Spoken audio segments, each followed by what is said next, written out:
सुनो तो अब आ जाते हैं पूरा प्रोसेस में 5 मार्क्स मिलेगा कैसे। ठीक है, तो हम फ्यूचर का पहला क्वेश्चन लिए हैं, वही पेज 117 का क्वेश्चन नंबर 1। हाँ, तो उसमें लिखने का तरीका क्या है, पहले तो क्वेश्चन पढ़ लिए जैसे था वैसे।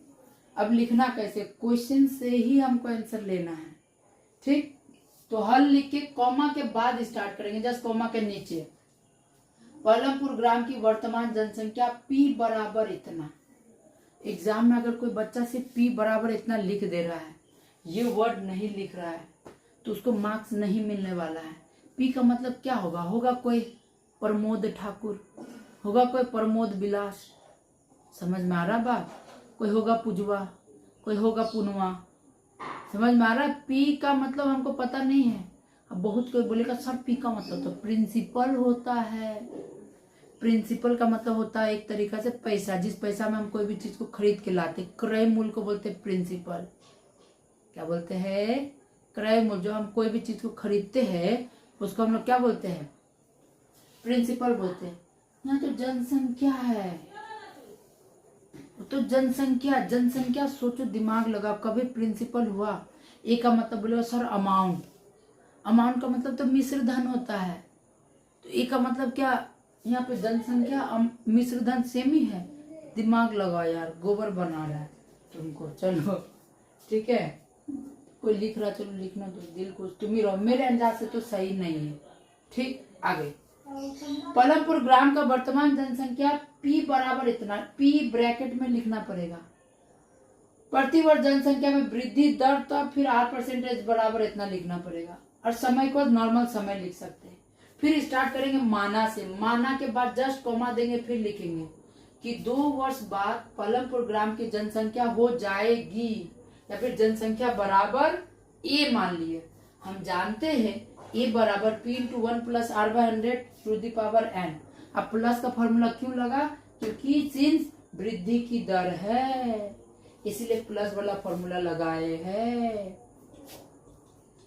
समझ में आ रहा है, ये सब लिखना पड़ेगा। 5 मार्क्स ऐसे नहीं मिलेगा। कोई अगर ये सब नहीं लिखा रहा और ऐसे बोल दे रहा जो बेटा 5 मार्क्स दे दे, तो चलो अब देखो।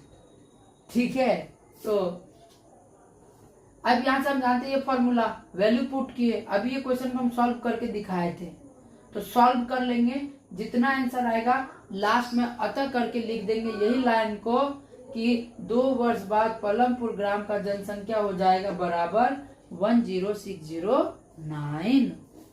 क्लियर हुआ बात। ऐसे करके हम फ्यूचर वाला करते हैं। 5 वाला कैसे करेंगे, सेम तरीका। हम क्वेश्चन नंबर 7 लिए, ठीक है, क्योंकि छोटा था ना इसीलिए। देखो पेड़ की वर्तमान ऊंचाई, अब ऊंचाई सोचो, हाइट है ना, हाइट उसका मिश्र धन हुआ, अमाउंट हुआ, कभी बुर्बक है लोलूस। देखो तो वर्तमान ऊंचाई कितना है, 28.8 मीटर है। फिर वृद्धि की दर R% इतना है, समय इतना है। सेम चीज ही लिखेंगे। माना अब इसमें 2 वर्ष पहले पेड़ की ऊंचाई थी, माना 2 वर्ष पहले पेड़ की ऊंचाई थी बराबर P। फ्यूचर टेंस में बराबर A देंगे और पास्ट टेंस में बराबर P देंगे। बाकी बात सब सेम। हम जानते हैं A बराबर P का फॉर्मूला क्यों लगा जी, क्योंकि ये वृद्धि का दर है, प्लस वाला फॉर्मूला। PNR का मान बैठा दिए यहाँ पे बोलना भूल गए। PNR का मान बैठा दिए, सॉल्व किए थे तो 20 मीटर आया था इससे पहले ही। अब लास्ट लाइन लिख देंगे कि अतः 2 वर्ष पहले पेड़ की ऊंचाई बराबर 20 मीटर थी। क्या समझ में आया।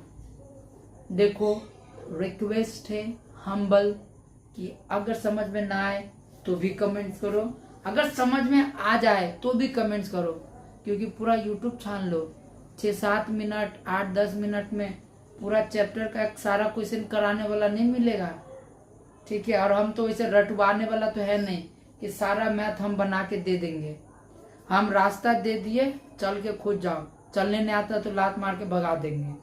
समझ में आ गया बात, डायरेक्ट। ठीक है, तो अगर MCQ शॉर्ट क्वेश्चन का वो भी जरूरत है तो कमेंट जरूर करना। और क्या समझ में आ जाए अगर कि, तो बोलो कि हाँ सर इतना टाइम में भी हम लोग को समझ में आ जा रहा है, तो हम इतना छोटा छोटा ही वीडियो बनाएंगे। अगर नहीं आएगा समझ तभी हम डिटेल वीडियो बनाने जाएंगे। Till then bye bye, good night and जय श्री कृष्ण।